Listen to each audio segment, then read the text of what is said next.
They robbed me while I was in the hospital, without knowing I had proof. If you enjoy my videos, subscribe, hit the notification bell hard, and share these stories. Thank you very much. Kevin arrived at the Los Alamos residential complex when he was only 16 years old, carrying a box full of science fiction novels and a quiet hope he didn't dare say out loud. After years of moving from one place to another, he wanted to believe this apartment would be different. His mother, Laura, had waited 2 years to get it and celebrated with a cheap bottle of wine and a pizza they ate sitting on the empty floor because they still had no furniture. Apartment 4B wasn't elegant. The walls were stained with humidity, the elevator worked only when it wanted to, and the hallway ceiling leaked every time it rained. But it was theirs. It had a large window overlooking a rubber tree that cast a shadow over a concrete bench below. Kevin imagined peaceful afternoons reading there, building a normal life. That peace lasted only 4 days. The first problem lived behind the door of 4A. His name was Marco. He was a man in his 40s with an unpleasant smile and an unbearable habit, blasting music every night until dawn. The walls felt made of cardboard, and the noise traveled through the apartment like a wave. Kevin tried to tolerate it at first. Then he knocked on the wall. Finally, he gathered the courage to ask Marco to lower the volume. Marco opened the door holding a beer, with 2 unknown men sitting behind him on the couch. He listened with a cold smile and promised to turn the music down. The moment Kevin returned to his room, the volume got even louder. That night Kevin learned something that would stay with him forever. Some people mistake kindness for weakness. Over time, 2 more neighbors turned his life into a silent war. Sandra lived in 4C. She walked 2 large dogs, never cleaned up after them, and seemed to feed on conflict. She had a talent for disguising insults as casual comments. The third was Donnie from 3D, directly below Kevin's apartment. He could stay quiet for weeks, then suddenly start pounding the ceiling with a broomstick every time Kevin walked or moved a chair. Sometimes he did it in the middle of the night, as if waiting for the exact moment Kevin finally fell asleep. Laura tried to solve things peacefully. She spoke to the neighbors, left polite notes, and complained repeatedly to the building manager, a man named Torres who listened with fake concern and always repeated the same sentence. These are neighbor problems. Quote. He never did anything. Years passed and nothing changed. Kevin graduated with good grades and studied computer systems while working at an electronics store. He learned to survive quietly, building his life with patience and discipline.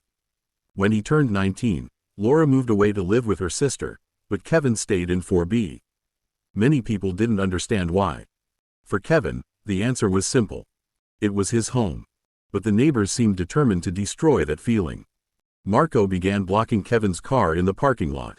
Whenever Kevin needed to leave, he had to wait hours until Marco finally moved his truck. When Kevin eventually called the police, Marco acted like a perfect citizen. The next morning Kevin's car had been deeply scratched from end to end. Sandra developed a more subtle cruelty. She waited until Kevin walked by to throw poisonous comments into the hallway, implying that people like him didn't belong there. Donnie was even worse because he was unpredictable. One night Kevin confronted him directly. Donnie opened the door with an expression that almost looked satisfied. He denied everything calmly. That was the moment Kevin realized none of it was accidental. The 3 of them were acting deliberately.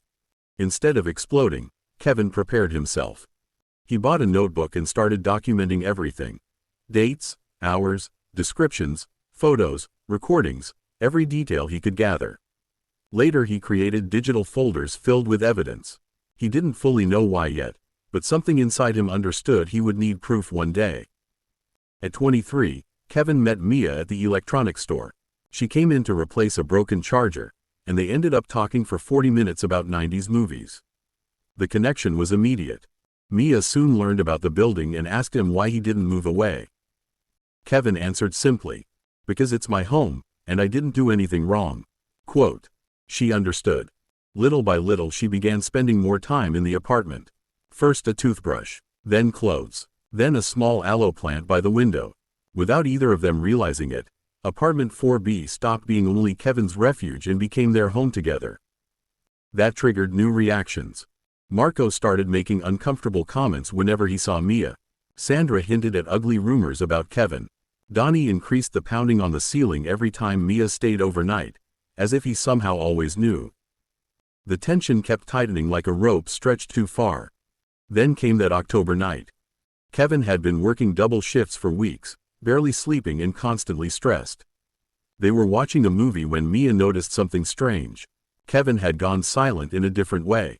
His face turned pale, and a pressure spread across his chest and left arm. He tried to dismiss it, but seconds later he doubled over in pain. Mia reacted instantly. She called emergency services while Kevin struggled to breathe. Paramedics arrived quickly and rushed him to the hospital. In the chaos, Mia left the apartment door open so the medics could move faster and follow the ambulance without thinking about anything else.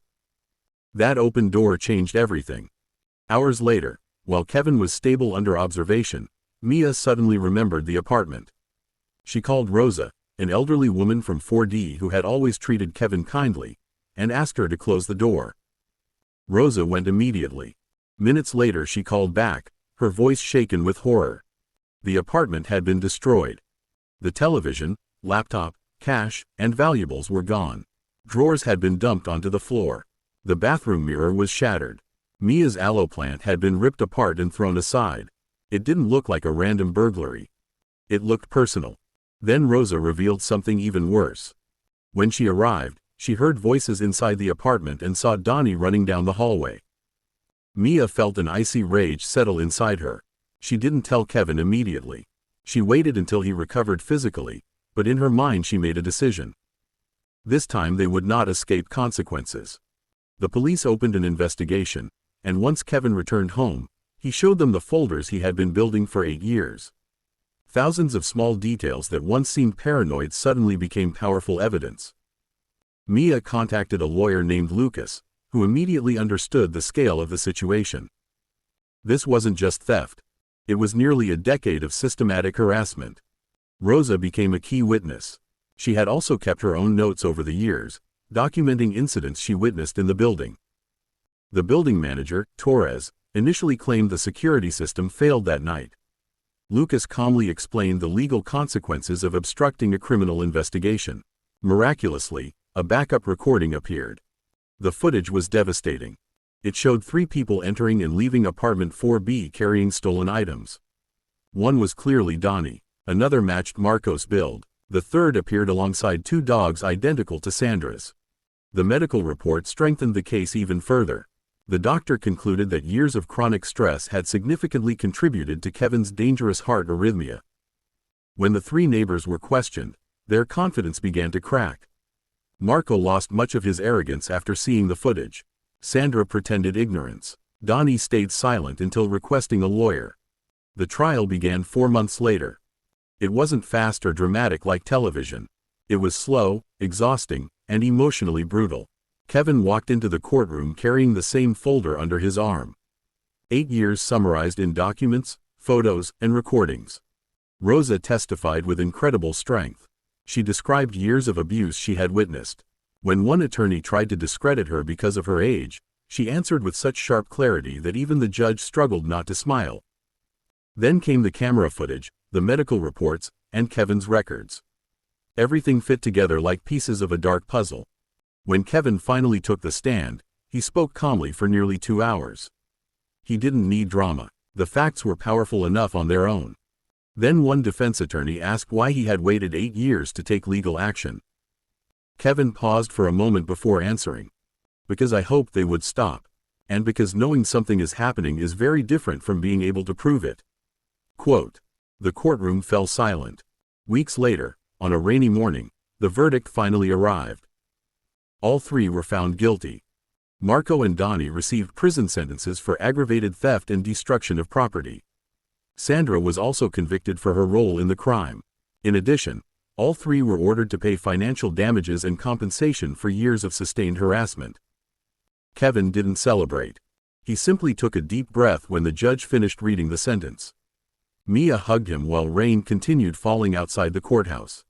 When they stepped outside, Kevin lifted his face toward the gray sky and stood silently beneath the rain for several seconds. Mia watched him and realized something important. For the first time in years, he looked completely at peace. They returned to apartment 4B. They bought a new television, different from the old one. They replaced the broken plant with 2 new ones. The bathroom mirror was repaired. The only thing never recovered was Kevin's father's watch, and that was the one loss money could never truly replace. Sometime later, Rosa invited them to dinner.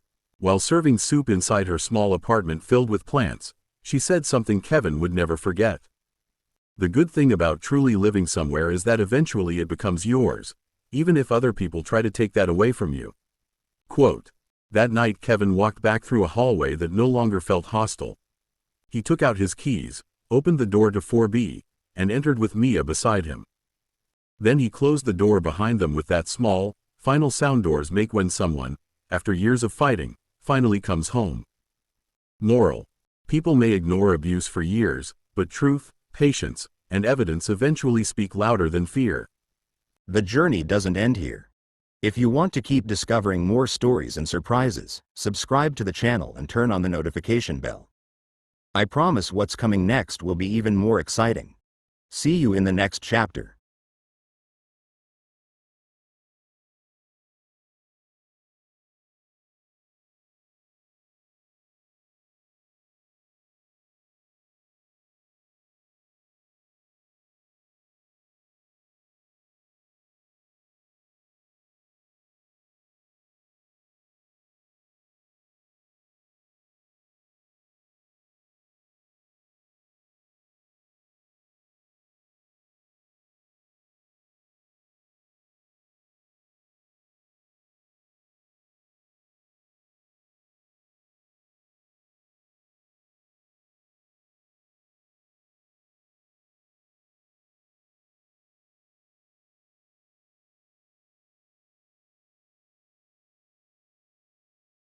The journey doesn't end here.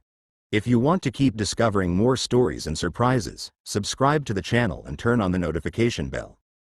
I promise what's coming next will be even more exciting. See you in the next chapter.